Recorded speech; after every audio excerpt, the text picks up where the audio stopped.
studying your last two. I swim with tea when they turned in. The staring down to mute and can learn the pole that sunk he died. Before we explore the problem created by partial ownership, let's first remind ourselves why everything works so smoothly when Holdco owns 100% of OpCo. In this structure, Raj owns Holdco, and Holdco owns all of the shares of OpCo. There are no outside shareholders, no minority owners, and no competing claims to the refundable tax balance. From CRA's perspective, the entire corporate group is effectively operating as one economic unit. Now let's follow the refundable tax flow. Earlier, OpCo earned passive investment income and created a netto balance of $30,667. When OpCo later pays a dividend, it becomes eligible for a dividend refund. As a result, CRA returns $30,667 to OpCo. At first glance, it might look like the refundable tax has disappeared, but immediately, the connected corporation rules step in. Because Holdco received the dividend, Holdco becomes liable for Part 4 tax. And notice the amount. Holdco pays Part 4 tax of exactly $30,667. The amount refunded to OpCo is exactly equal to the amount of Part 4 tax paid by Holdco. That is why the balance scale at the bottom of the slide is perfectly level. Refund equals tax. Nothing is lost. Nothing is duplicated. The refundable tax simply moves from OpCo to Holdco. The pipeline in the center of the slide illustrates this perfectly. The refundable tax begins as netto inside OpCo. A dividend refund is generated. Part 4 tax is paid by Holdco, and a new refundable tax balance is created inside Holdco. The entire amount remains within the same corporate family. And that's the key point. Because Holdco owns 100% of OpCo, there is no question about who should receive the benefit of the refundable tax. Every dollar ultimately belongs to the same ownership group. No other shareholders have any economic interest in the corporation. As a result, the transfer mechanism works perfectly. The refundable tax moves from one corporation to another without creating any fairness concerns. This is the simple world that we've been studying up to now. A world where ownership is 100%. A world where the refundable tax transfer is perfectly balanced. But what happens if Holdco owns only 70% of OpCo?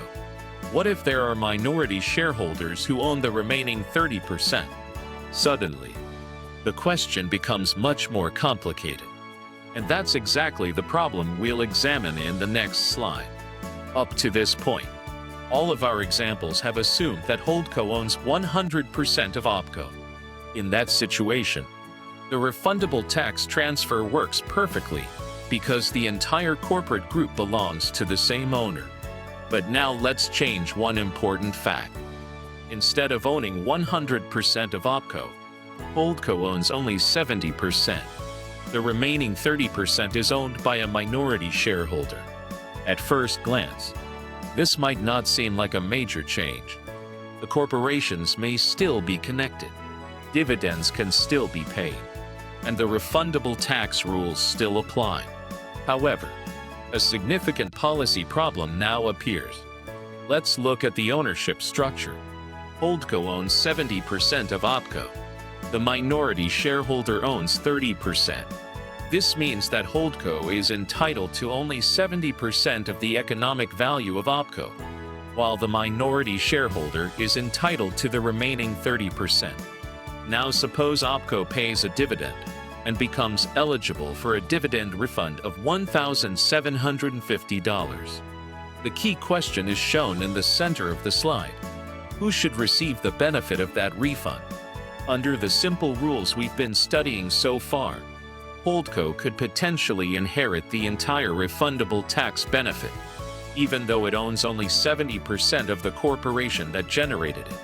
And that's where the fairness concern begins. Think about the pizza illustration on the right side of the slide. The pizza represents the economic ownership of OpCo. Holdco owns 70% of the pizza. The minority shareholder owns 30%. If Holdco were allowed to receive 100% of the refundable tax benefit, it would be like receiving the entire pizza even though it only paid for 70% of it. That doesn't seem economically fair. The red warning box highlights the core issue. Holdco owns 70%. But under a simplistic approach, it could receive credit for 100% of the refundable tax. This creates a mismatch between ownership and tax benefits. And that mismatch is exactly what CRA wanted to avoid.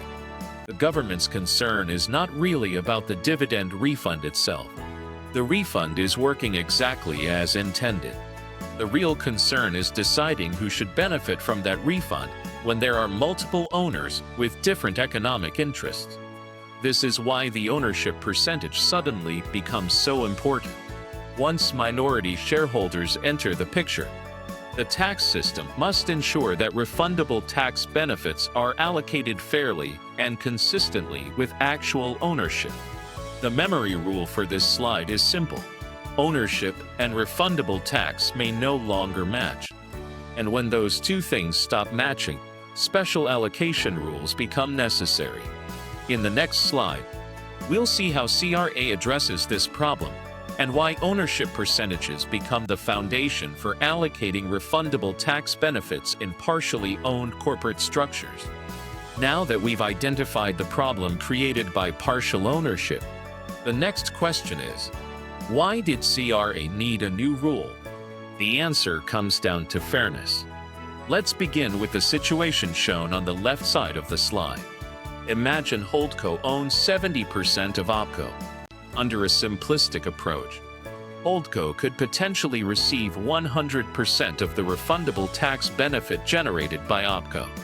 Immediately, a problem appears. Holdco owns only 70% of the corporation, but it receives a tax benefit based on 100% of the refundable tax. The ownership percentage and the tax benefit no longer match. That mismatch is exactly what the red section of the slide is highlighting. The issue isn't that a dividend refund was generated. The issue is that the refundable tax benefit is being allocated in a way that doesn't reflect the actual economic ownership of the corporation. The balance scale in the center illustrates this problem visually. On one side, we have 70% ownership. On the other side, we have 100% of the tax benefit. The scale tips because the relationship is no longer balanced. CRA viewed this as an unfair allocation. Now look at the right side of the slide. This represents the outcome CRA wants to achieve. If Holdco owns 70% of OpCo, then Holdco should generally receive a refundable tax benefit that reflects that 70% ownership interest. In other words, ownership and tax benefit should move together. When those two things are aligned, the allocation becomes fair and economically consistent. This is the fundamental principle behind the more advanced allocation rules introduced later in the chapter. The large banner across the center summarizes the entire policy objective. Ownership percentage should match refundable tax benefit.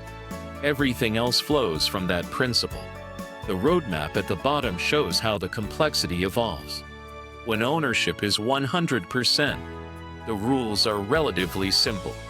The refundable tax transfer works perfectly because there are no outside shareholders. Once ownership drops below 100%, fairness issues begin to emerge.